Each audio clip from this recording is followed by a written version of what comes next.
대한민국에 보면은요, 남의 티끌은 기가 막히게 끄집어내. 남의 티끌은. 근데 우리는 어떻게 해? 자기 눈에는 들보는 안 보는 거야. 텔레비전을 보면은요, 이 세상에 다 죽일 놈만 있는 것 같아. 죽일 놈만. 다 때려 죽일 놈만 대한민국에 사는 것 같아. 그래요? 대한민국이 그렇게 막 때려 죽일 놈만 살아요? 저는요, 얼마 전에 내가 좋아하는 우리 최경남 신부가 또 해준 얘기예요. 자기가 조용필 저 콘서트를 갔다 왔대요. 감동받았대요. 너무너무 정말로 프로페셔널이 저거구나. 우리 신부들도 저런 마음으로 사목을 하면은 정말로 사목이 잘 될 거란 얘기를 하면서 나한테 기가 막힌 얘기를 해주더라고요.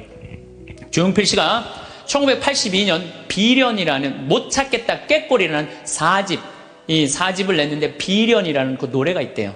그런데 시골 병원에 지적장애아가 8년 동안 14살짜리 먹은 여자애가 울지도 않고 웃지도 않는 거야.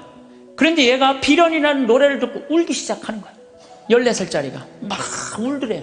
그러니까 병원에서 난리가 난 거죠. 8년 동안 웃지도 않고 울지도 않던 애가 비련이라는 노래가 눈물을 쫙 흘리니까.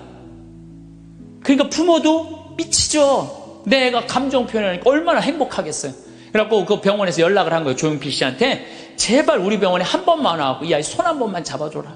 손 잡아주고 노래까지 해주면 더할 나위 없지만 손이라도 잡아줘라. 했는데 그때 조용필 씨가 1982년 4집 못 찾겠다 꾀꼬리 할 때 캬바레에 가서 노래 한 곡 하면 3천만 원을 받았대요. 지금 돈으로. 근데 보통 하루에 3-4번씩 나갔대요. 그러니까 그 매니저가 무슨 소리냐, 지금 하루에 1억씩 버는 사람인데 그 시골까지 위약금 물 수 있느냐? 꿈도 꾸지 마라. 전화를 끊었대요. 근데 조용필 씨가 이렇게 바깥에서 듣으면 무슨 얘기냐? 그랬더니 매니저가 아니 저기 뭐 어떤 지적장애 여자아이가 당신 비련이라는 노래를 듣고 막 눈물을 흘리다고 병원에 한번 초대를 한다는데 아니 이제 바빠 죽겠는데 거기를 어떻게 하느냐? 그랬더니 오늘 공연이 몇 개냐고 그랬더니 뭐 4개라고 그랬더니 그거 다 취소해라. 내 위약금 내가 물겠다. 가자 그 병원에 차 대라. 그랬더니 조용필 씨가 차를 타고 시골까지 쫙 간 거예요. 갔는데 얘를 딱 봤는데 얘가 뭐 조용필이 누군지 어떻게 알아요? 보고 가만히 있는 거야. 근데 조용필 씨가요 대단한 사람이 그 14살짜리 여자의 손을 잡고 비련이라는 노래를 부르는 거예요. 기도하는 사랑의 손길로 탁 이렇게 노래를 쫙 그냥 오빠 막 그러잖아요 여러분들. 그러니까 얘가 또 눈물을 쫙 흘리는 거야. 그러니까 그냥 이 병원이 감동이죠, 감동. 그리고 이 조용필 씨는 그걸 보고 갔어요. 부모님이 너무 감동받아서 우리가 조금이라도 사례를 할 테니까 통장 번호를 알려달라고 그랬더니 조용필 씨가 한 말이 전 정말 기가 막힌 말이에요. 나는 오늘 저 아이의 눈물을 통해서 이제까지 받은 모든 돈, 앞으로 받을 돈 모든 것보다 비싼 보상을 받았다. 그러니까 나한테 돈 보낼 생각하지 말아라. 탁 갔다는 거. 그게 1982년 얘기예요. 그래서 물론 내가 조용필 씨가 훌륭하다는 건 알았지만 그 다음에 내가 조용필 씨 뒷조사를 쫙 해봤어요. 뒷조사를 해봤더니 자기 부인이 세상을 떠났을 때도 23억인가 4억이나 되는 돈을요 다 어려운 사람을 위해서 다 기증하고 그 다음에 소아 백혈병 걸린 아이 한 500명 수술비를 다 대주고 지금도 1년에 몇 억씩 어려운 아이들을 위해서 내놓는다는 거예요. 우리가 이 세상을 보면서 다 나쁜 놈들만 있는 게 아니에요. 우리가 참 훌륭한 사람들이 많아요. 요즘 여러분들 우리나라 차 잘 만들어요. 차 잘 만들어요. 제가 지난 9월 달에 미국 그 뉴욕의 자살방지협회에 가서 강의를 갔다 왔는데 그 초청한 회장님이 차를 이번에 싹 바꿨대요. 뭐 워낙 뭐 돈이 많은 분이라 뭐 에쿠스, 뭐 볼보, BMW, 렉서스 뭐 5대를 다 바꿨대요. 근데 그 중에 제일 마음에 드는 게 에쿠스래요. 나한테 정말 그런 말을 하면서 한국이 차 브랜드가 떨어져서 그렇지 한국 차 잘 만든다고. 그것도 40년 만에. 남들은 100년, 120년 됐는데 40년 만에 이렇게 쫓아온 것에 대해서 자기는 에쿠스를 타고 다니면서 너무너무 자랑스럽다는 거예요. 그런데 대한민국 차를 누가 제일 무시하느냐? 대한민국 놈들이 제일 무시해요. 이게 부정적인 시각으로 바라보는 거. 부정적. 텔레비전 잘 만들고 그렇잖아요. 또 휴대폰 잘 만들고 제가 이 휴대폰도 아이폰 막 나오고 난리 칠 때 제가 그랬어요. 앞으로 내가 우리나라 휴대폰을 봐서는 전 세계 시장 1위를 할 거다. 제가 4, 5년 전에 내가 방송 때도 얘기했어요. 지금 1위 하잖아요. 정말로 잘 만들어요. 에어컨 잘 만들고 냉장고 잘 만들고. 그러면은 좀 긍정적으로 봐야 될 거 아니야. 긍정적으로. 근데 막 온 세상에 떠도는 얘기는 곧 망할 것 같은 얘기를 아니 오죽하면 요즘 달러 떨어져 갖고 지금 주식을 뭐 40일인가 50일째 우리나라 주식만 산대잖아요. 우리나라만 우리를 무시하는 거예요. 이러면 안 된다는 거예요, 여러분들. 제가 개인적인 판단도 문제가 있지만은 국가 전체의 분위기도 부정적인 생각. 나는 요즘 이렇게 텔레비전을 보면 진짜 좀 죄송한 얘기지만은 언제 나라에서 늙었다고 용돈 준 적이 언제 있어요? 5,000년 역사상. 요즘 준대잖아, 요즘. 어? 아니, 늙었다고 나라에서 용돈 준대잖아. 65세 넘었다고. 그러지 않아요? 근데 여러분들 이거 언제부터 줬어요? 10년 전부터 줬어요, 용돈. 54,000원, 5만원 주기 시작하고 지금 94,000원, 95,000원이 지금 내년 7월 달부터는 20만원 준다는 거예요. 물론 100% 다 주면 좋지만 상위 30%는 안 주고 하위 70%는 준다는 거. 20만원. 여러분들 자식이 다달이 20만원씩 줘요? 자식도 안 주는 용돈 준대잖아, 나라가. 에? 그러니까 여러분들은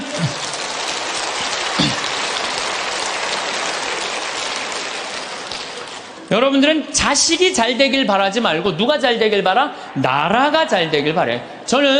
제가 장담합니다. 앞으로 우리나라가 3만 달러, 4만 달러 넘었으면은요, 여러분들 65세 넘은 분들 30만 원, 50만 원, 60만 원 다 넘어가요, 용돈. 그렇게 주게 돼 있어요. 그러니까 여러분들은 우리나라가 긍정적인 마음으로 정말 나라가 융성할 수 있는 그런 마음으로 나라가 잘 되길 바라야 되는데, 우리는 입만 열면 조금 있으면 망해야 된다고, 조금 있으면 망해야 된다고 이렇게 말하면은요, 그래서 그게 개인적으로나 국가적이나 사회적이나 부정적인 눈으로 세상을 보면 안 돼요. 그러니까 남을 축하해 주는 사람은요, 복을 받는데요, 남 안 되게 시기하는 사람은요, 그만큼 고통을 겪는 거예요. 친구가 성공하거나 사회에 승진하면 축하해 주는 넓은 아량이 있어야 돼. 남 시기한다고 내가 행복한 게 아니에요. 남 부러워한다고 내가 행복한 게 아니에요. 나는요, 달리기를 정말로 못해요. 정말로 초등학교 뛰면 꼴등이야. 막 쭉 뛰어도 꼴등이야. 얼마나 이놈들이 빠른지. 난 정말로 달리기를 못했어요, 초등학교 때. 그리고 나는 참 그림을 못 그렸어요.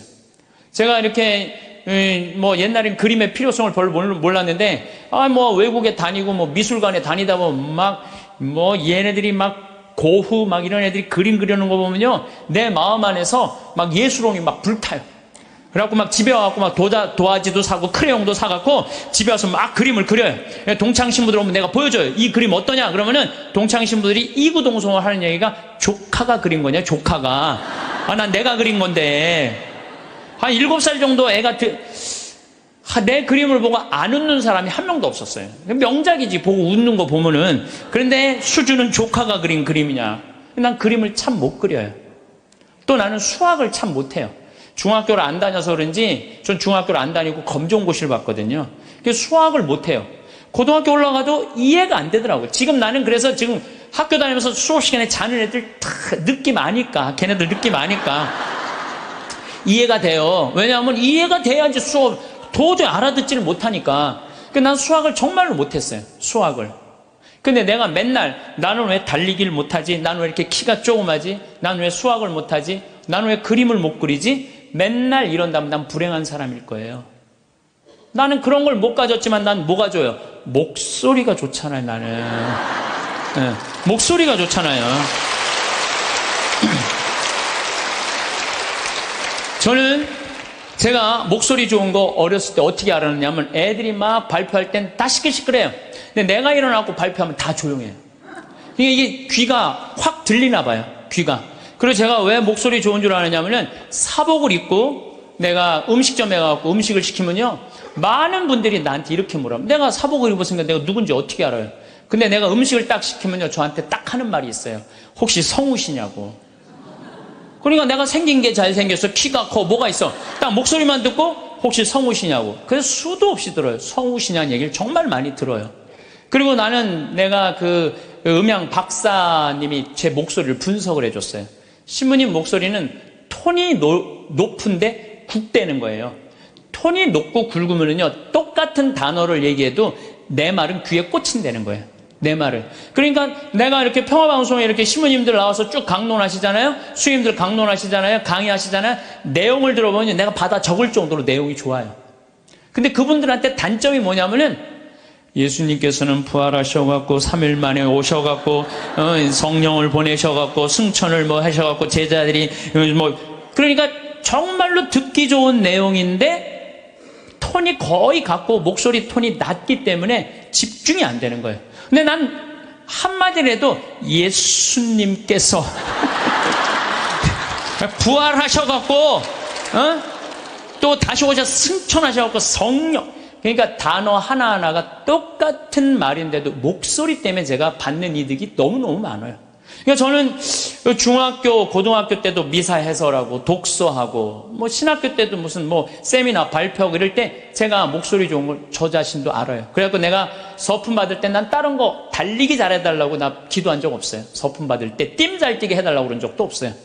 나는 누워서 이 재단에 엎드려갖고 주님한테 딱 두 가지 부탁했어요. 강론 잘하게 해달라고, 또 하나는 글 잘 쓰게 해달라고. 신부가, 나는 신부 중에 키 큰 신부 별로 소용없다고 생각해요. 아니 복음 선포하는데 키가 무슨 상관이야. 네. 그리고 난 생긴 것도 그렇게 중요하다고 생각하지 않아요. 제가 그 보좌 신부 때 굉장히 15,000명, 16,000명 본당에 보좌 신부를 했었어요. 그러면은 저 뒤에 있는 분들은 내 얼굴이 안 보여요. 그러니까 미사참여 뒤에 하시는 분들은 끝까지 내 얼굴 몰라, 1년 내내. 근데 그분들이요 10년 후 20년 후 와갖고 내 목소리 딱 들으면요 목소리가 생각이 안 되는 거예요. 목소리만 좋으면 됐지 뭐 키 커서 뭐해. 그렇지 않아요? 그러니까 과연 내가 받은 게 뭘까? 내가 받은 게 뭘까? 여기 계신 분들 하느님께서 하나씩 다 주셨어요. 다 주셨어요. 사람은 부지런해야 돼요. 성실하고. 그럴 때 그 부지런함이 쌓여서 나중에 누리는 행복이 큰 행복이 됩니다. 그런데 게으른 데다가 시기심까지 있다.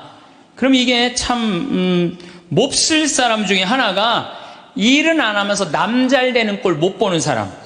이런 사람들 이게 참 문제가 많은 거예요. 여러분들 우리나라 속담에 이런 얘기가 있죠. 사촌이 땅을 사면 축하해줘야지 왜 배가 아파요. 저는 아예 이런 말이 대한민국에 없었으면 좋겠어요. 우리는 이런 말을 해줬으면 좋겠어요. 사촌이 땅을 사면 축하해줘야 된다. 이런 말이 있었으면 좋겠어요. 요즘 중국 사람들이 맨하탄을 다 사요. 맨하탄을. 얼마 전에도 7억 달러짜리 맨하탄 상징 건물 하나 샀다고 그러더라고요.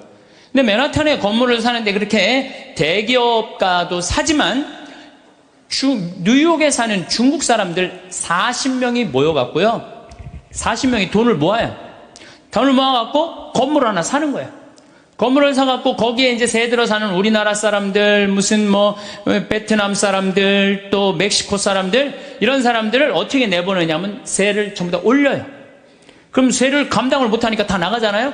그럼 중국 사람들한테 다 주는 거예요. 그래갖고 자기네들끼리 상권을 형성하는 거죠. 그래서 그걸 우리가 화교 그런 지역을 그러잖아요. 차이나타운이라고 그러잖아요. 차이나타운. 중국이요, 여러분들 해외에 나가 있는 중국 사람들이 3,500만 명이 나가 있대요. 그런데 이 사람들의 자본이 얼마냐면 2조 달러래. 2조 달러. 우리나라가 1년에 수출입 다 합쳐갖고 1조 달러예요. 우리나라는 1조 달러. 근데 얘네들 자본이 2조 달러를 어떻게 하느냐면은 자기 본토에다가 다 투자하는 거야.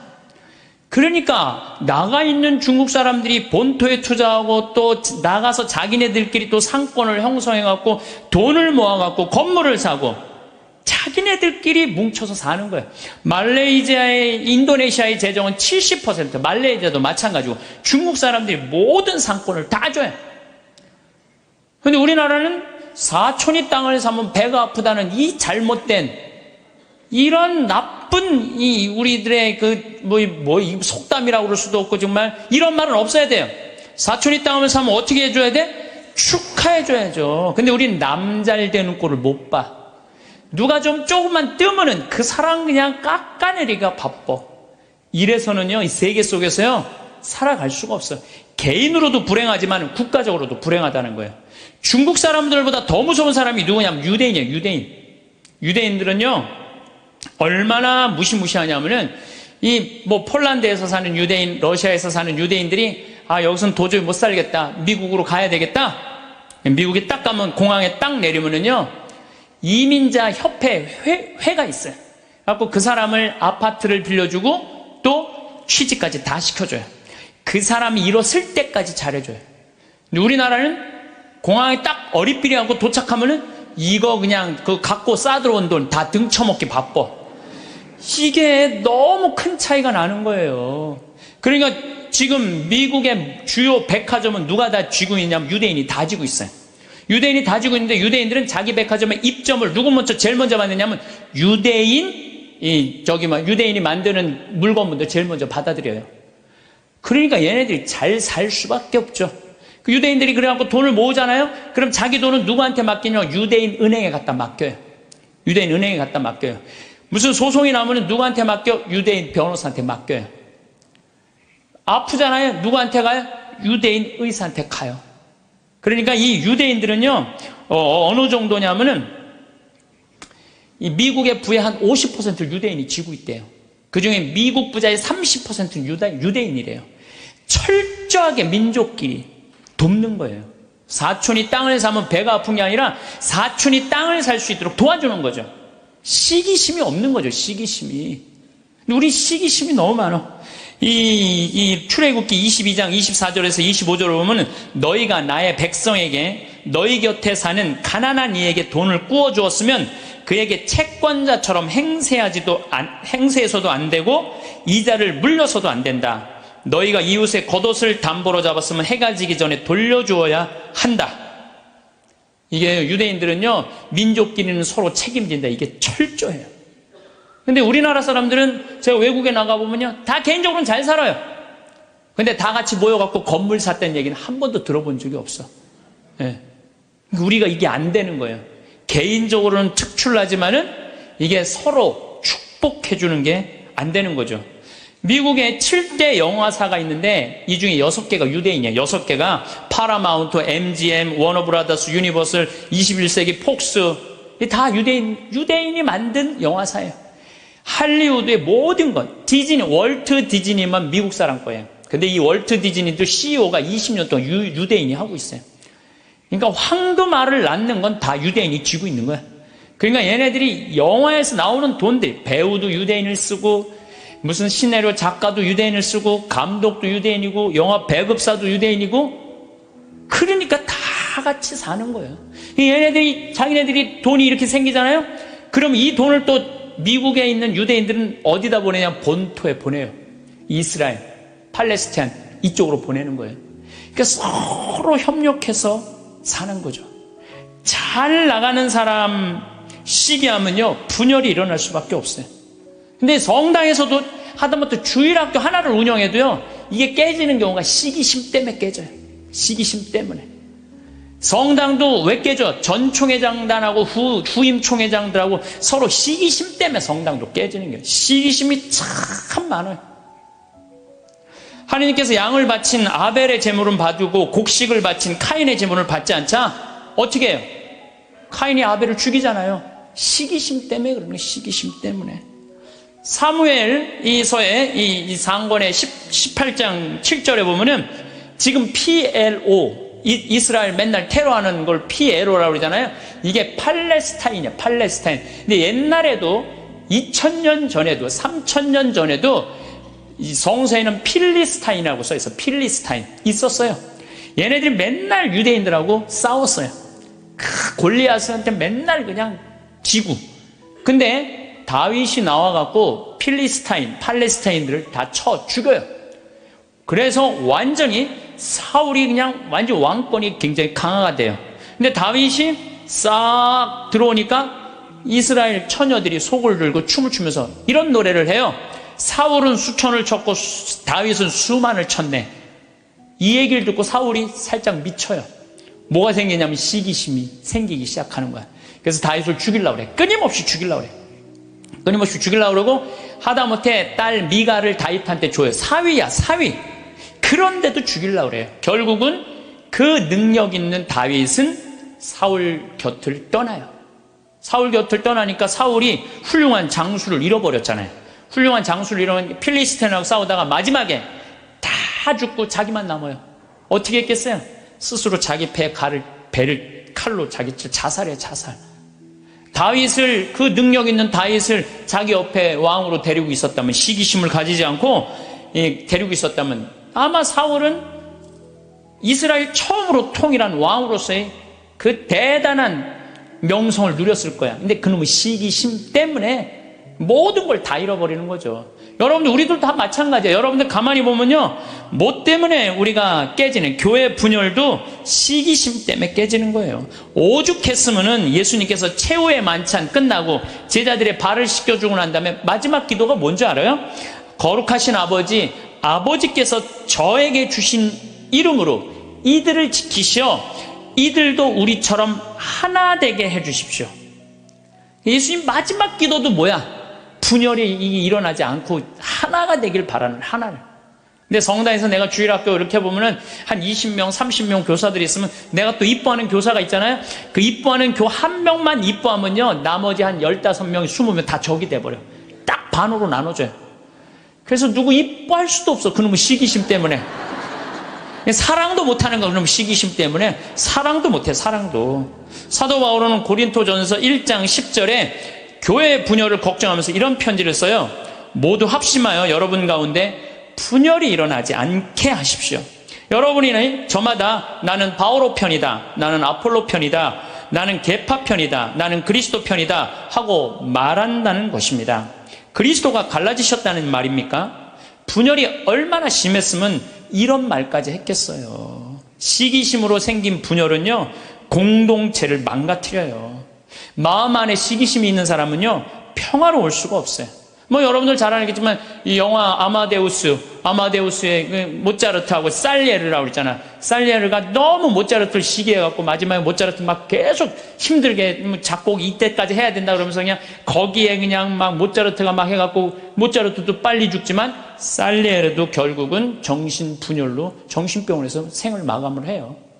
여기 계신 분들 하느님께서 하나씩 다 주셨어요. 다 주셨어요. 신부님, 전 받은 게 정말 아무것도 없는 것 같은데요. 밥 잘하는 것도 재능이에요. 밥 잘하는 것도. 나는 우리 이 주방장님, 우리 생태마을의 주방장님 있는데 정말로 음식을 맛있게 해요. 그러니까 그냥 최고의 주방장이 되는 거잖아요. 얼마나. 청소 잘하는 것도 나는 재능이라고 생각해요. 정리 정돈 잘하는 사람. 우리 조카가 얼마 전에 여자 조카랑 밥을 먹는데 자기가 대학 다닐 때 고등학교 졸업하자마자 빌딩 청소한 사람이 있어요. 1,000억을 넘게 벌었대요. 자기는 항상 정리하는 걸 너무너무 좋아했대요. 빌딩을 정리하고 나면 기분이 너무너무 좋다는 거예요. 그래갖고 그렇게 해서 자기가 1,000억이 넘는. 그러니까 우리가요, 여러분들 자녀들 가운데 너무 비교하면 안 돼요. 우리 애가 너는 왜 수학경시대 1등을 못 해왔냐? 너는 왜 사법고시 합격을 못 해왔냐? 왜 달리기 잘하는 애가 왜 수학경시대 1등을 해야 돼? 달리기만 잘하면 되지. 그렇지 않아요?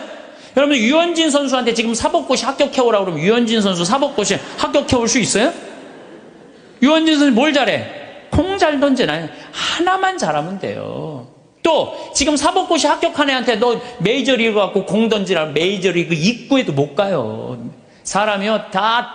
그러니까 제가 생각하기는 지멋이 없어서 그래. 지 멋대로 살 줄 알아야 돼. 자기 생긴 대로 살 줄 알아야지. 그리고 거기다가 남을 축복해 줄 수 있는 마음을 가지고 있는 사람들은요, 진짜 행복한 사람이에요. 진짜 행복한 사람. 그래서 저는 제가 뭐 키도 안 크고 힘도 안 세고 몸도 조그맣고 뭐 이래도요, 나는 내가 받은 게 뭔지 너무너무 잘 알아요. 난 내가 받은 게 목소리라는 생각, 정말 하나님한테 감사해요. 난 어머니한테 정말 감사해요. 어머니, 나 이렇게 조그맣게 낳아줘서 목소리 좋게 낳아주셔서 너무너무 감사하다고. 이 목소리 하나만 가지고도 뭐 기업체 강의 다니죠, 뭐 무슨 정부기관 강의 다니죠, 뭐 별군데 다 강의 다니. 하다 아침마당에까지 와서 강의 다니. 아침마당에까지 생각을 해봐요. 이 목소리라는 게 내가 받은 하느님의 최고의 은혜라는 거죠. 저는 가끔 의사 선생님들이 주식 투자하다가 쫄딱 망하고 마지막에 자살하는 분들 가끔 봐요. 의사가 되는 게 쉬운 일이에요.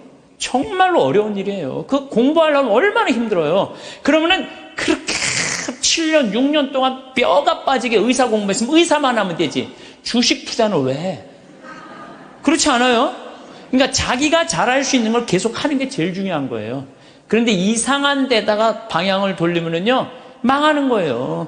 뭐 아까 잠깐 강의 들어오기 전에 보니까 어떤 영화 배우가 25년 동안 버는 거 쫄딱 망했대. 영화 배우는 연기만 잘하면 돼요. 다른 거 이상한 거 하다가 되게 망하는 게 자기가 잘할 수 있는 걸 안 해서 그래. 자기가. 그러니까 여러분들 자녀들 가운데서도 공부만 해야 된다는 거, 이 머릿속에 이거 빼세요. 공부 빼고는 나머지 다 잘하는 애들 많아요. 공부 빼고. 그런데 나머지 다 잘하는 건 그건 소용없어. 수학하고 영어만 잘하면 돼. 이게 대한민국의 불행에, 제가 지난주에도 말씀드렸지만은 대한민국의 불행으로 가는 길이에요. 불행으로 가는 길이에요. 그래서 자기가 잘할 수 있는 일을, 내가 포크레인 저 잘해요. 포크레인 정말 잘해요. 내가 뭐 하루 종일 포크레인 가지고 황토 집 질 때도 포크레인으로 지는 황토도 잘 개요. 근데 내가 포크레인 하면서 깨달은 게 뭐냐면 아침부터 밤 6시, 7시까지 하는데도 하나도 안 지겨워. 10시간을 여러분들 공부하라고 그래봐요. 나 아마 미칠 거예요. 10시간 공부하라고 그러면. 근데 포크레인을 10시간 하면 하나도 안 지겨워. 시간 가는지도 모르고. 일이라는 게요, 내가 재미가 있고 몸에 이렇게 탄력이 붙으면요, 일처럼 재미난 게 없어요. 그러니까 여러분들 자녀들 중에 혹시 몸은 튼튼한데 머리가 안 되는 애들은 생태마을에 한번 도전해 보세요. 예. 저는 우리 생태마을이 지금 여주도, 나는 고등학교 졸업한 아이로 하고 싶어요. 여주도. 그리고 아프리카 자카란다도 그 농장도 고등학교 졸업한 아이들 파견하고 싶어요. 그 가끔 50살, 60살 되신 분들이 전화해. 거기 생태마을 취직하고 싶다고. 지금 우리 생태마을은 50살, 60살 천지야, 천지 지금. 예. 우리가 이 세대 교체가 필요한 거야, 세대 교체가. 그래서 혹시 이 방송 듣고 나도 저기 가서 일할까? 50살 넘은 하지 마세요. 예. 예. 대신 누굴 보내? 자녀를 보내, 자녀. 몸은 튼튼하나 머리가 안 돌아가는 애들, 이런 애들 꼭 좀 보내주시기를 바라겠습니다. 여러분들, 남을 축복해주는 일은 참 즐거운 일이에요. 시기하지 않고 남을 축복해주는 건 참 즐거운 일이에요. 그래서 저는 우리 후배들이 막 강론자라고 이러면 너무 기분이 좋아요. 나 우리 생태마을에 이제 부관장 신부들이 3분이 이제 지금 왔다 갔는데, 저는 이제 강의는 내가 하지만 미사 강론은 부관장 신부님들이 되게 해요. 너무 강론을 잘하세요. 그러니까 사실 제가 강의하는 거에 많은 부분들은 부관장 신부들이 강론하는 걸 듣고 내가 그걸 갖고 여기서 하는 거예요. 그래서 내가 부관장 신부들한테 손을 꼭 잡고 너무 고마워. 나한테 이런 재료를 제공해줘서 너무너무 고마워. 참, 이렇게 후배 신부들이 강론 잘하는 거 보면 기분이 너무 좋아요. 그것도 막 사목 잘하면은 막 박수 쳐주고 싶고. 그럼 내가 행복해요. 근데, 저놈 새끼 봐라. 나보다 강론을 잘하네? 이때부터 불행해지는 거예요. 남을 내가 조금 능력이 모자라도 잘하는 사람을 이렇게 칭찬해 줄 때 나도 행복하고 너도 잘 살고 나도 잘 사는 거야. 중국 애들이 지금 본토는 뭐 하느님 안 믿어갖고 엉망이지만 나가 있는 중국 사람들은 대단하거든. 유대인은 말할 것도 없고, 유대인들은 말할 것도 없고. 나는 우리나라가요, 사촌이 땅을 사면 축하해 준다. 아예 사촌이 땅을 사면 배가 아프다. 이 말 아예 없었으면 좋겠어. 오늘 이후부터 우리는 아예 사촌이 땅을 샀어? 그래. 축하해주는 그런 문화가 난 이루어졌으면 참 좋을 것 같아요. 그런데 생각을 해봐요. 시기심이 게으른 놈이 시기심까지 있어. 게으른데 남 욕이나 하고 앉아 있어. 매력이 있을 것 같아요, 없을 것 같아요? 매력이 없어요. 부지런한데 남 칭찬까지 할 줄 알아. 이 사람 매력 있어요, 없어요? 매력이 있어요. 매력이 있을 수밖에 없어요. 그런데 우리가 또 나쁜 건 판단하는 거야. 어떤 판단? 부정적인 판단이에요. 부정적인 판단. 예수님은 마태복음 7장 1절에 이런 말씀을 하세요. 남을 심판하지 마라. 그래야 너희도 심판받지 않는다. 이야, 내가 남을 심판하면은요, 하느님도 나를 심판을 해요. 근데 내가 남을 심판하지 않으면 하느님께서 나를 심판하지 않아요. 아주 쉬운 거잖아요. 근데 왜 우리가 남을 심판을 하냔 말이에요. 너는 어찌하여 형제의 눈 속에 있는 티는 보면서 내 눈 속에 있는 들보는 깨닫지 못하느냐. 저는 이게 평생의 내 숙제였어요. 남의 눈에 있는 티끌을 볼 것이냐, 내 눈에 있는 들보를 볼 것이냐. 여러분들은 저는 김장호 씨, 독도, 참, 여러분들, 이거 대단한 가수 하나가 대단한 일을 하는 거예요, 지금. 독도, 100억 모은다 그러잖아요. 저도 이제 동참 꼭 하고 싶어요. 여러분들, 일본 애들은요, 자기네 나라에서 살고 싶지 않은 애들이에요. 2011년 3월 11일 후쿠시마 지진이 일어났지. 원자력 발전소, 원자탄 폭탄 터진 거예요. 그것 때문에 지금도 방사능 때문에 고생하고 있죠. 태풍은 그냥 일본에 다 가서 지금 아직도 10월 30일인데 아직도 무슨 프란치스코 이거 태풍 다 살고 싶지 않은 거예요. 1905년에 일본 애들이 우리나라를 어떻게 돌아왔는지 독도는 우리 땅, 그리고 우리나라 먹은 거예요. 지금도 독도는 우리 땅이라고 자기네들 이번에 외교 홈페이지에 하잖아요. 한국 먹고 싶다는 거예요. 그러니까 대놓고 얘기하는 거예요. 대놓고. 근데 정치인도 기업인도 못하는 가수 한 사람이 얼마나 대단해요. 이 세상은요, 나쁜 놈만 있는 게 아니에요. 정말로 멋있는 사람들이 많아. 근데 우리는 어떤 판단을 부정적인 판단하는 거예요. 그 부정적인 판단 때문에 잘못된 판단으로 이어지는 경우가 너무 많다는 거예요. 조조가 동탁을 죽이려고 그래요. 한 왕실을 자꾸 동탁이 쥐고 흔들으니까. 그러니까 조조가 죽이려고 그러다가 들켜요, 동탁한테. 왜냐면 동탁이 무술이 너무 뛰어나거든요. 도망을 가기 시작해요. 진궁이랑 장수랑 막 도망을 가는데 동탁이 전국에다 방을 붙인 거예요. 조조 잡아오면 엄청난 벼슬과 상을 내리겠다고. 그러니까 조조는 마음 편안하게 쉬지를 못한 거죠. 산속으로 굶으려고 그냥 여기저기 피신을 하다가 조승 아버지 친구 여백사라는 집에 이제 숨어들기 시작해요. 근데 여백사가 이 조조를 너무 반갑게 맞아주는 거예요. 야, 너 그동안 고생했으니까 우리 집 와서 편안하게 쉬라고. 내가 방 따뜻하게 해줄 테니까 편안하게 쉬라고. 근데 우리 집에 음식을 준비할 테니까, 근데 문제는 우리 집에 술이 없다. 내가 고을에 가고 술을 받아올 테니 너는 쉬고 있어라.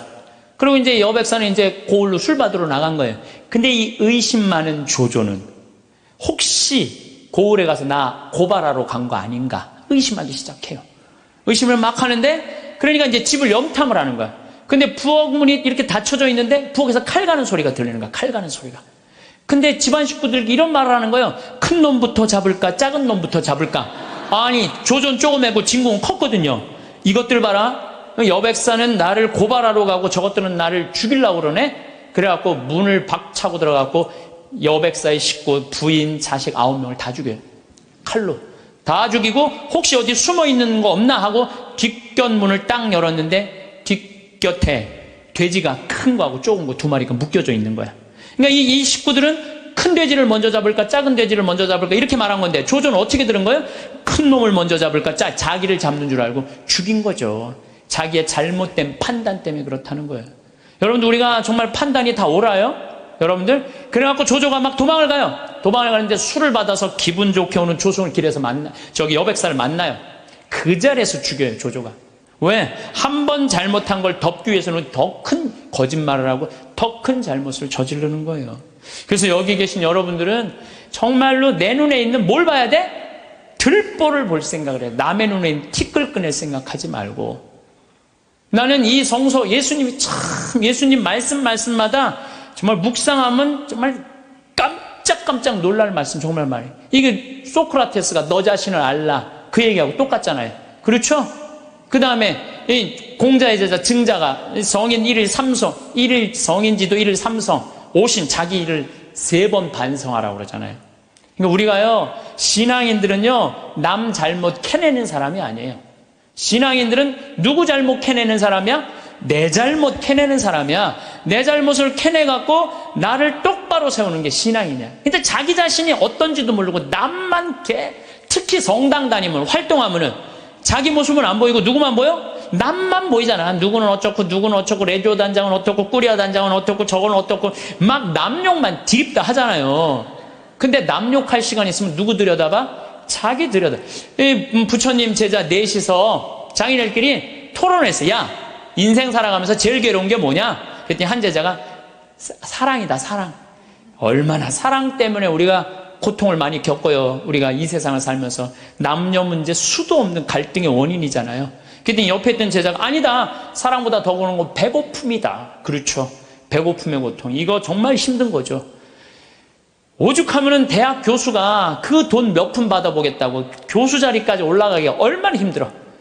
그런데 부정 입학, 그 몇백만 원 받아갖고 부정 입학하고 교수 자리 쩔러나가고, 이게 배고픔의 고통 때문에 배고픔.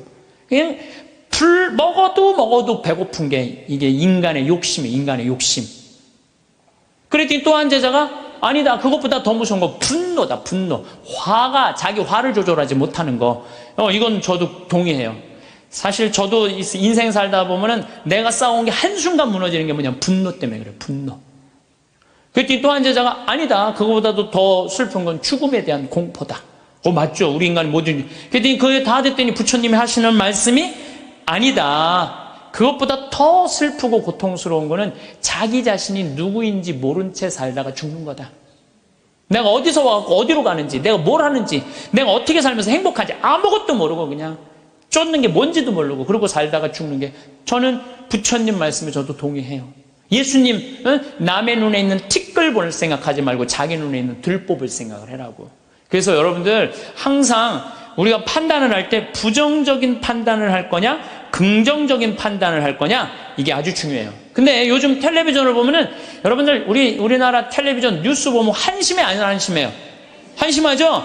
정치인들 정말로 내가 지난번에 생명을 살리는 말씀에도 얘기했지만 진짜 서로 말한 진짜 말한 지금까지도 한심해요. 조금만 정말로 한심해요. 그러니까 그냥 어떤 또 국회의원은 이놈의 나라를 그냥 뒤집어 엎어갖고 북한한테 그냥 줘버려야 된다, 이렇게 말하는 사람들도 있고. 근데 여러분들, 우리나라가 그렇게 한심한 나라일까요? 저는요, 5,000년 역사상, 우리나라가 5,000년 역사상 지금처럼 잘 먹고 잘 사는 적은 없어요. 5,000년 역사상. 고려시대 우리 원나라 조공 바쳤어요. 고려시대 때 원나라한테 조공만 바쳤어요? 왕자도 다 보냈어. 왕자도 다 보냈어요. 조선시대는 명나라, 청나라 다 조공 바치고 다 왕자들 다 보내고, 소현세자 이런 사람 다 가 있는 거 다. 그리고 그냥 청나라 끝나고 나니까 그 다음에 누구한테 나라 뺏겼어? 일본한테 나라 뺏겼어요. 1000년 이상을 통일 국가 다 나눠줘서 싸우고, 지금도 나눠져 있지만 그렇게 우리나라 역사가 질곡의 역사를 갖고 있어요. 그런데 이 5,000년 역사상 지금처럼 우리나라가 강성했던 적은 없어요. 우리나라가 경제 규모가요 1조 달러야. 무역 규모가 세계 8위, 경제 규모는 세계 15위예요. 근데 일본은 6조 달러예요. 무역 규모가. 중국이 8조 달러, 미국이 14조 달러예요. 그러니까 우리가 사실은 참 우리나라도 피곤한 나라예요. 양쪽에 너무 센 놈들이 있는 거예요. 중국하고 일본하고. 근데 중국하고 일본이 경제 규모가, 일본이 6조 달러, 중국이 8조 달러예요. 우린 1조 달러밖에 안 돼. 근데 그전에는 1조 달러도 안 됐어. 그러니까 큰 조공 바치고 살았던 거죠. 그런데도 또 전 세계에서 일본 놈하고 중국 놈 무시하는 것도 대한민국 사람밖에 없어요, 또. 근데 제 생각엔 그래요.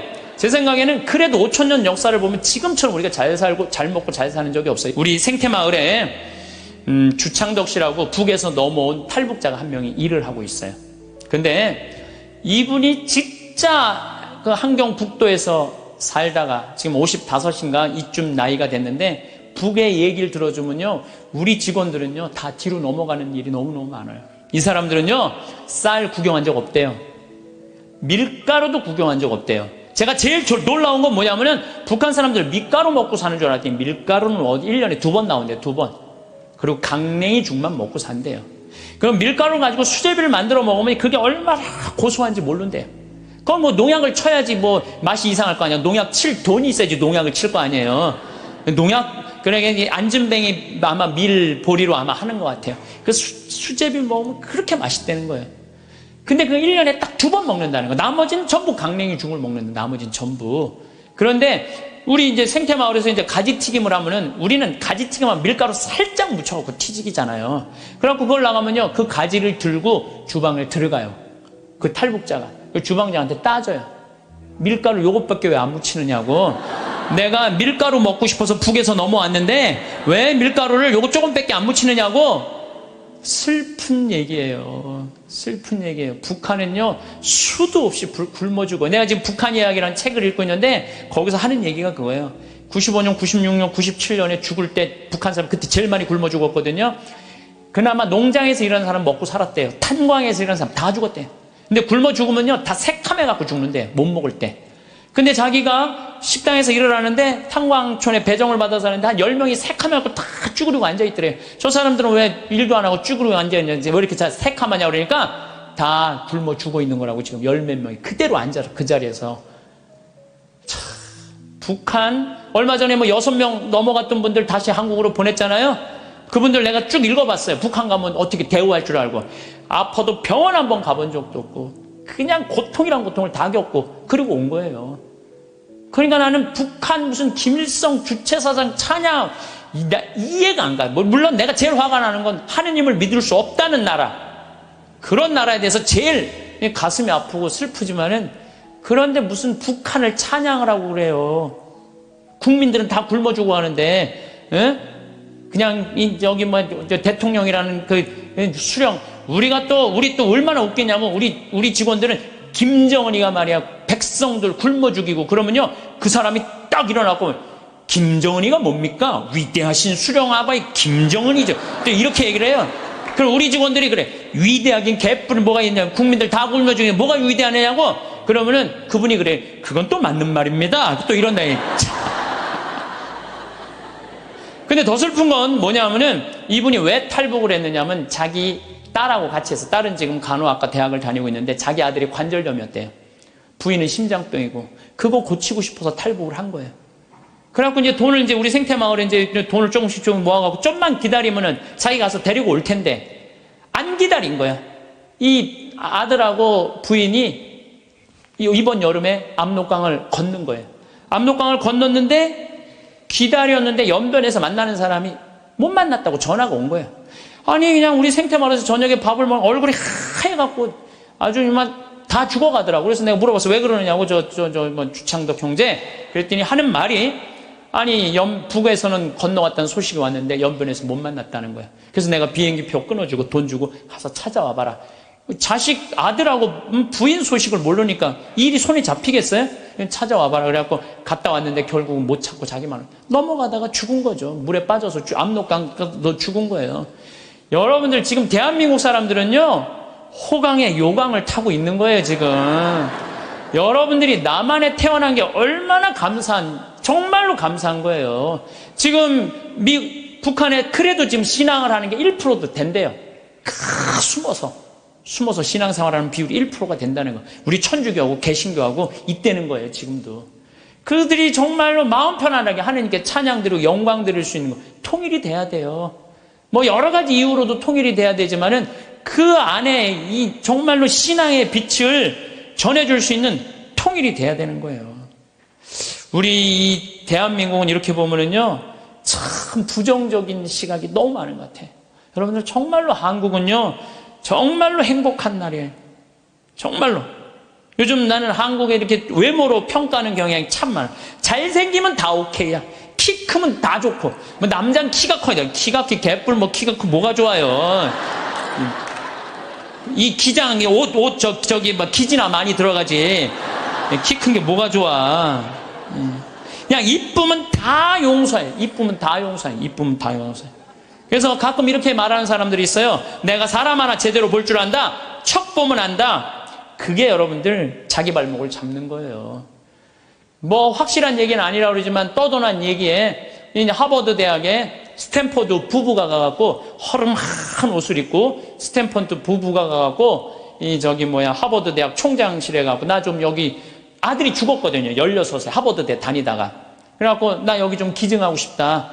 좀 총장을 만나게 해주라. 너무 허름하니까 이 수위가, 당신 같은 사람이 뭘 기증하냐? 안 만나게 해줘요. 그래갖고 이 사람이 이 샌프란시스코 사람인데 아주 철도로 돈을 버는 사람이야. 아니 저 하버드 대학에서 우리 돈을 기증을 안 받느니 차라리 우리가 그냥 여기다가 대학을 하자. 그래갖고 생긴 대학이 스탠포드 대학이라는 거예요. 지난번에 산호세 강의 갔을 때도 스탠포드 대학을 지나가 봤는데 어마어마하게 져놨더라고. 대학이 아니라 거의 뭐 궁전같이 져놨더라고요. 그래서 그 하버드 정문에는 이런 말이 써 있대. 사람을 외모로 판단하지 말라라는 글귀가 있대요. 예. 죄로 가는 길은 내 눈에 있는 들보 볼 생각은 안 하고 남의 눈에 있는 티끌 끄집어내는 이런 사람들이 죄로 가는 거예요. 그러니까 여러분들 남 판단하지 마세요. 남 평가하지도 마시고 남 비난하지도 말고 판단하고 난 다음에 비난하지도 말고 똥 묻은 겨 묻은 겨 비웃는다는 그런 우리 속담도 있듯이 자신의 잘못된 점을 되돌아보는 일이 우리가 중요한 거예요. 특히 신앙인들은 남 누구 어떻고 이거는요, 이 사도 바오로가 남을 해치는 말은 입 밖에도 내지 말라고 그러잖아요. 남을 해치는 말은. 근데 우리가 그냥 이게 몸에 배 있어. 남한테 흠이 되는 말 한마디를 하더라도 우리가 정말로 이거 조심하고 두려워해야 되는데 이게 안 되는 거야. 생각을 해봐요. 게으른 데다가 시기심까지 있는데도 판단을 부정적으로 해.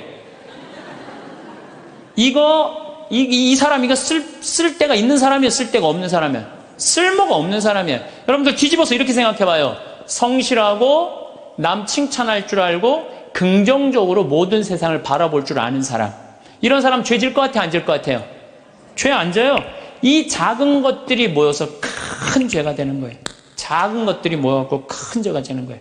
그래서 저는 우리 교우들이 살면서 항상 긍정의 에너지가 사람을 사랑하고 칭찬해주고 평생의 설계가 돼 있는 그런 분들이 됐으면 좋겠어요. 성공한 사람들을 보면 크게 두 부류로 나뉘는 걸 알 수 있습니다. 하나는 자신이 성공했다고 여기저기 떠벌리고 다니는 사람들, 그리고 또 하나는 조용히 아무 말 없이 자기 삶을 사는 사람들입니다. 우리는 흔히 성공을 하면 자연스럽게 자랑하고 싶어질 거라고 생각하죠. 좋은 차를 사고 비싼 시계를 차고 SNS에 멋진 사진을 올리고 싶을 겁니다. 왜냐하면 그렇게 하면 남들이 나를 더 인정해 줄 거라고 믿으니까요. 하지만 현실은 그렇지 않습니다. 오히려 진짜 성공한 사람들은 그렇게 행동하지 않습니다. 왜냐하면 보여줄 필요가 없기 때문입니다. 돈이 많다고 높은 자리에 있다고 유명하다고 해서 굳이 그걸 드러낼 필요는 없습니다. 그걸 아는 사람들은 이미 알고 있고 모르는 사람들은 알 필요가 없죠. 그런데도 굳이나 성공했다고 떠드는 사람들이 있습니다. 그런 사람들은 왜 그럴까요? 간단합니다. 그 사람들은 사실 그렇게까지 성공한 게 아니기 때문입니다. 우리는 종종 SNS에서 성공한 사람들을 봅니다. 해외여행을 가고 고급 레스토랑에서 밥을 먹고 멋진 차를 타고 다니는 모습? 그런데 가만히 보면 그런 걸 보여주는 사람들은 언제나 뭔가를 팔고 있습니다. 강의를 팔든 자기 브랜드를 홍보하든 아니면 단순히 자기 자존감을 유지하려고 하든 간에 결국 목적이 있는 거죠. 진짜 부자들은 그렇게 하지 않습니다. 오히려 조용히 아무도 모르게 자기 일을 합니다. 왜냐하면 자랑해서 얻을 게 없기 때문입니다. 오히려 괜히 잘난 척했다가 사람들에게 이용당하거나 시기와 질투를 받거나 쓸데없는 오해를 사는 게 더 피곤합니다. 이건 단순한 돈 이야기가 아닙니다. 사회적인 성공을 이룬 사람들도 마찬가지입니다. 진짜 실력 있는 사람들은 자기 실력을 굳이 떠벌리지 않습니다. 왜냐하면 그럴 필요가 없으니까요. 자기 분야에서 최고라면 사람들이 먼저 알아서 찾아옵니다. 반대로 실력이 부족한 사람일수록 자기를 포장하려고 애씁니다.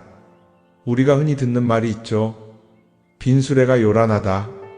이 말이 괜히 있는 게 아닙니다. 정말 내실이 있는 사람들은 굳이 시끄럽게 굴지 않습니다. 반대로 겉만 번지르르한 사람들은 자기가 얼마나 대단한지 떠들고 다닙니다. 이걸 좀 더 현실적인 예로 들어볼까요? 동창회에 나가면 꼭 이런 사람이 있습니다.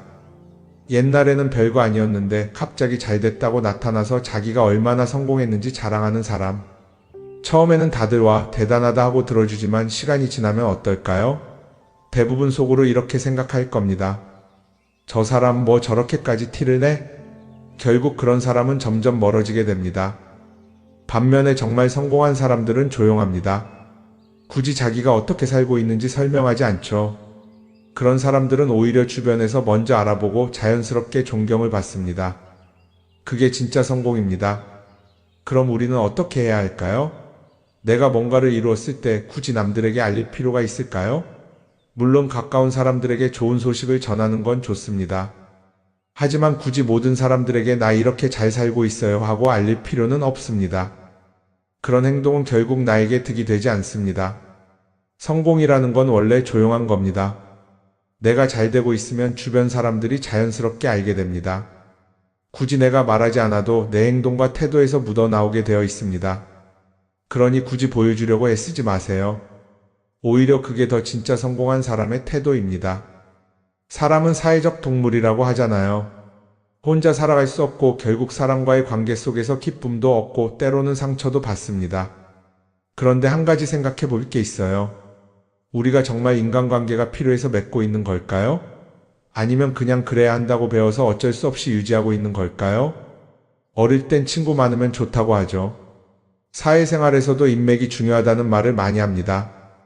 그런데 정작 주변을 보면요, 인간관계가 넓은 사람일수록 스트레스를 더 많이 받아요.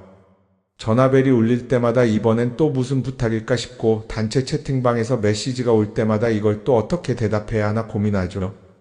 관계가 많아질수록 책임과 피로도 함께 늘어나는 겁니다. 어떤 사람들은 인간관계를 줄이면 외롭지 않겠냐고 해요. 그런데 가만히 생각해보면 진짜 외로움을 느끼는 순간이 언제인지 아세요? 오히려 불필요한 인간관계 속에 있을 때입니다.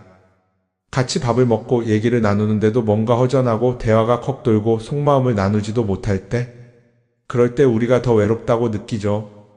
그렇다고 당장 인간관계를 다 끊어버릴 순 없겠죠. 하지만 적어도 내가 정말 소중하게 여겨야 할 관계와 그냥 관성적으로 유지하는 관계는 구분할 필요가 있습니다. 예를 들어 매번 나한테 부탁만 하고 정작 내가 어려울 땐 연락 한 번 없는 사람. 내가 실수하면 뒷담화를 하면서 내 앞에서는 웃는 사람. 이런 관계를 굳이 계속 이어갈 이유가 있을까요? 가끔은 이런 경험도 있을 거예요. 우연히 어떤 사람과 친해졌는데 만난 지 얼마 되지도 않았는데 너무 많은 걸 털어놓는 사람들 있죠. 자기 속사정부터 가족 문제, 직장 고민까지 쏟아내는 사람들. 이런 경우 두 가지의 가능성이 큽니다. 하나는 그냥 감정적으로 의존할 사람이 필요해서일 수도 있고 또 하나는 내가 믿을 만한 사람인지 떠보는 걸 수도 있어요. 어떤 경우든 이런 관계는 오래가기 어렵습니다. 사실 친밀함이라는 건 시간이 필요한 법이에요. 적당한 거리를 두고 천천히 서로를 알아가야 하는데 초반부터 급격하게 가까워진 관계는 쉽게 무너지는 경우가 많습니다. 처음엔 친하다고 생각했는데 어느 순간 사소한 일로 틀어지고 결국 남보다 못한 사이가 되는 거죠. 그러면 인간관계를 어떻게 해야 할까요? 답은 간단합니다. 억지로 맺지 말고 굳이 유지하려고도 하지 않는 거예요. 내가 편한 관계라면 자연스럽게 이어질 것이고 그렇지 않다면 서서히 멀어질 겁니다. 그리고 그걸 억지로 붙잡지 않아도 괜찮습니다. 관계를 유지하는데 에너지를 쓰기보다는 정말 소중한 관계에 집중하는 게 더 낫지 않을까요? 어떤 사람은 내가 인간관계를 줄이면 나중에 나 혼자 남는 거 아니냐 걱정하기도 해요. 그런데 생각해보면요, 진짜 나를 위하는 사람은 많지 않아요. 인간관계를 줄인다고 해서 완전히 혼자가 되는 게 아닙니다. 오히려 불필요한 관계를 정리하고 나면 남아있는 관계들이 더 단단해지고 가치 있게 느껴질 겁니다. 예전엔 인맥이 자산이라는 말을 많이 했어요. 그런데 요즘은 꼭 그렇지도 않죠. 오히려 불필요한 인간관계가 많으면 그게 짐이 될 수도 있어요. 적당한 거리, 적당한 선. 이걸 잘 지키는 게 결국엔 가장 편한 인간관계를 유지하는 방법 아닐까요? 한번 곰곰이 생각해 보세요. 지금 내 주변에 있는 사람들 중에서 내가 정말 편하게 만날 수 있는 사람이 몇 명이나 되는지, 내가 억지로 맞춰주고 있는 관계는 없는지.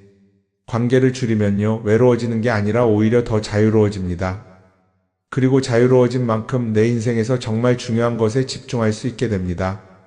인간관계 너무 많은 걸 신경 쓰다 보면 정작 중요한 걸 놓칠 수 있어요. 그러니까 이제는 한 번쯤 정리해보는 것도 나쁘지 않을 겁니다. 사람들이 돈을 많이 벌고 싶어 하는 이유가 뭘까요? 단순히 돈이 많으면 좋으니까? 물론 그것도 있겠지만 사실 돈을 원하는 진짜 이유는 더 나은 삶을 살기 위해서겠죠. 그런데 문제는 돈을 많이 번다고 해서 반드시 삶이 나아지는 건 아니라는 겁니다. 오히려 더 많이 벌수록 더 많이 쓰게 되는 경우가 많아요. 가끔 이런 생각해 본 적 없으세요? 예전에는 돈이 지금보다 훨씬 적었는데 이상하게 그때가 더 여유로웠던 것 같다. 왜 그럴까요? 사실 우리가 원하는 건 돈 그 자체가 아니라 돈을 통해 얻을 수 있는 자유인데 돈을 벌면 벌수록 그 자유를 잃어버리는 경우가 많아요. 더 좋은 차, 더 좋은 집, 더 좋은 옷을 사면서 점점 더 많은 돈이 필요해지고 결국엔 돈을 벌기 위해 또다시 일해야 하는 악순환에 빠지게 되는 거죠. 한번 생각해 봅시다. 우리가 정말 필요해서 뭔가를 사는 경우가 얼마나 될까요? 필요해서라기보다는 남들이 가지고 있으니까, 없어 보이기 싫으니까, 혹은 그냥 기분 전환을 위해서 소비하는 경우가 훨씬 많아요. 그리고 그런 소비를 할 때마다 스스로 이렇게 합리화를 하죠. 이 정도는 나를 위한 투자야. 그런데 가만히 보면 그 소비가 진짜 나를 위한 소비인지 아니면 그냥 사회가 만든 기준에 끌려가고 있는 건지 헷갈릴 때가 많습니다. 예를 들어 예전에는 스마트폰 하나면 충분했는데 이제는 스마트워치도 있어야 하고 무선 이어폰도 필요하고 태블릿도 있어야 할 것 같고, 하나를 사면 또 다른 무언가가 필요해지는 시기예요. 사실 이건 우리가 그렇게 만들어진 겁니다. 광고도 그렇고 SNS도 그렇고 자꾸 우리에게 이렇게 말하죠. 이걸 사야 더 행복해질 수 있어요. 그런데 정작 그걸 사고 나면 어때요? 처음 며칠은 좋죠. 그런데 시간이 지나면 또 다른 걸 사고 싶어져요. 왜냐하면 물건이 우리를 오래 행복하게 만들어주지는 않거든요. 특히 요즘은 SNS가 이런 소비 심리를 더 부추기는 것 같아요. 예전에는 친구들끼리 만나서 나 새로 샀어 하고 자랑하는 게 전부였는데 이제는 SNS에 올리면서 전 세계 사람들에게 보여주잖아요. 그러다 보니까 남들도 다 뭔가를 사서 올리고 나도 따라해야 할 것 같은 기분이 드는 거예요. 그런데 중요한 건 그 사람들도 사실은 나와 똑같은 기분이라는 겁니다. 내가 남을 부러워하는 만큼 나도 누군가에게 부러움을 사려고 애쓰고 있는 거죠. 결국 끝없는 비교와 소비 속에서 진짜 중요한 걸 놓치게 되는 겁니다. 한번 이렇게 생각해보면 어떨까요? 만약 내가 지금부터 딱 1년 동안 불필요한 소비를 하지 않는다면 내 삶이 어떻게 변할까? 아마 처음에는 답답할 수도 있어요. 사고 싶었던 걸 참아야 하니까. 그런데 그걸 몇 번 참고 나면 어느 순간 깨닫게 될 겁니다. 내가 굳이 이걸 안 사도 괜찮네? 그렇게 불필요한 소비가 줄어들면 자연스럽게 돈이 쌓이겠죠. 그런데 돈이 쌓이는 것보다 더 중요한 게 있어요. 바로 마음의 여유가 생긴다는 겁니다. 돈을 쓰지 않는다고 해서 불행해지는 게 아니라 오히려 소비로부터 자유로워지면서 진짜 행복을 찾을 수 있어요.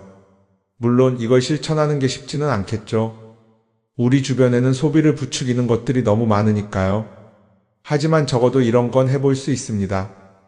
뭔가를 사고 싶을 때 한 번만 스스로에게 물어보는 거예요. 이게 정말 나한테 필요한 걸까? 아니면 그냥 순간적인 욕심일까? 만약 그 질문을 던졌을 때 5초 안에 당연히 필요하지 라는 답이 나오지 않는다면 사실 그건 없어도 되는 물건일 가능성이 큽니다. 정말 필요한 건 고민할 필요도 없이 바로 떠오르거든요. 그러니까 이제는 한 번쯤 생각해 봐야 할 것 같아요. 나는 지금 내가 원하는 삶을 살고 있는 걸까? 아니면 남들이 만든 기준에 맞추기 위해 내 시간을 팔고 있는 걸까? 소비를 줄인다는 건 단순히 돈을 아끼는 게 아닙니다. 그건 결국 내 삶의 선택권을 되찾는 일이거든요. 돈을 많이 버는 것도 중요하지만 더 중요한 건 그 돈을 어떻게 쓰느냐입니다. 그리고 때로는 아무것도 사지 않는 게 최고의 선택일 수도 있어요.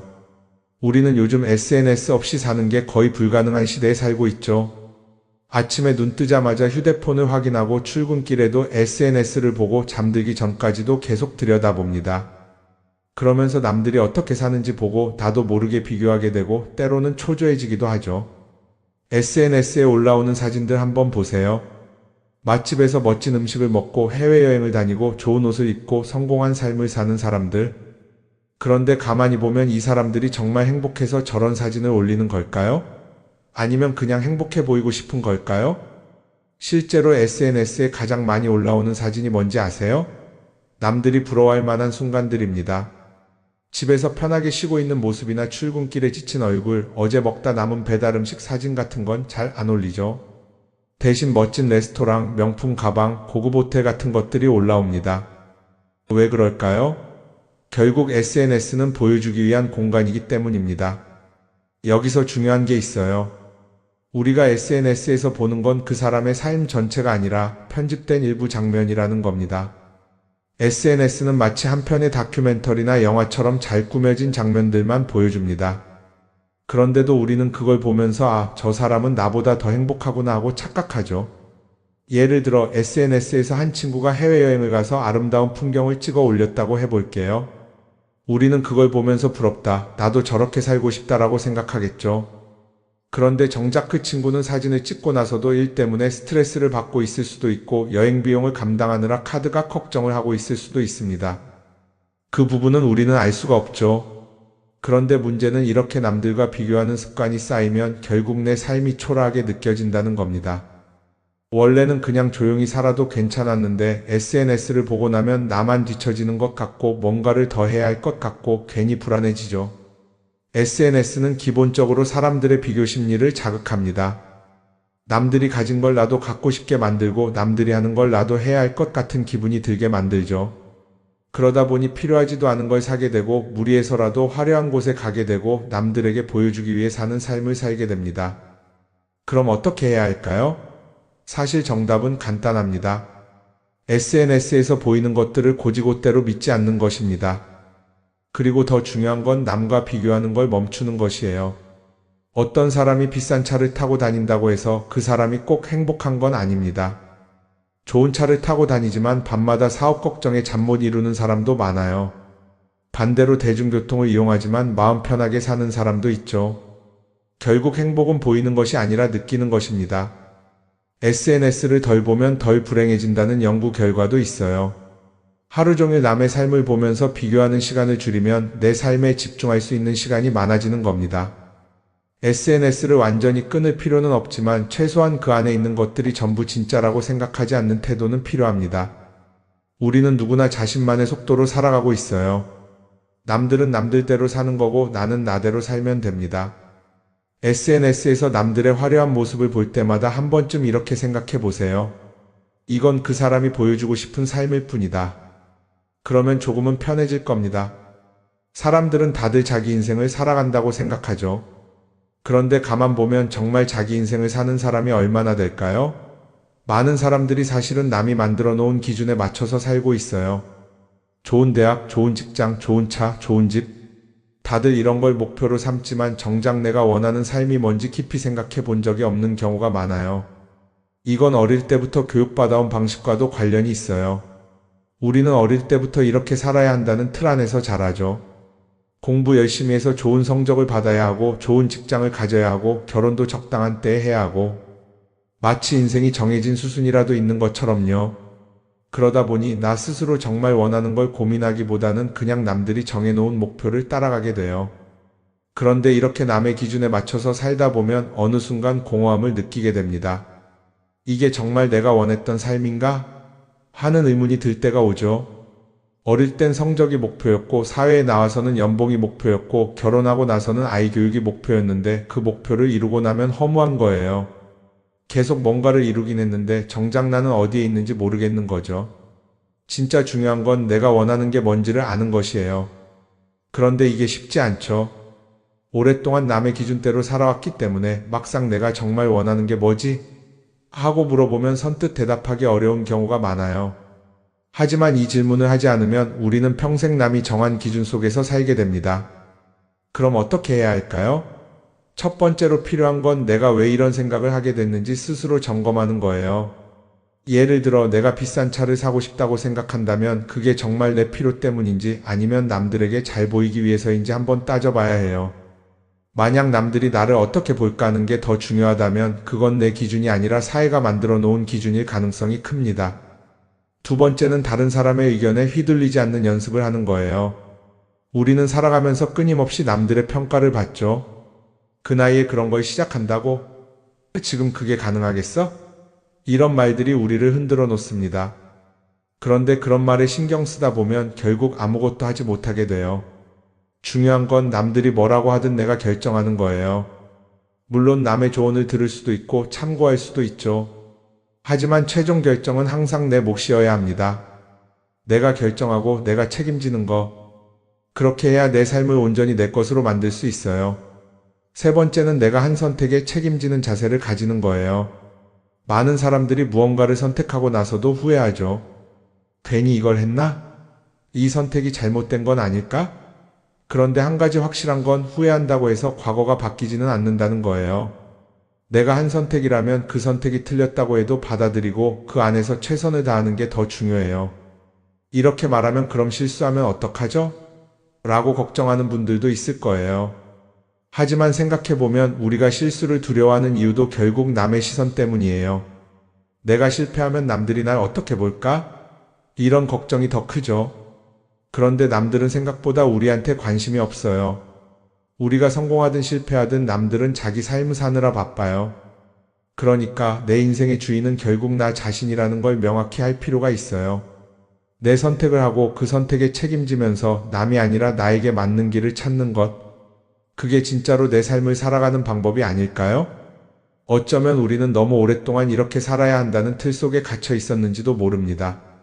하지만 이제는 한 번쯤 생각해 봐야 합니다. 나는 진짜 내 삶을 살고 있는가?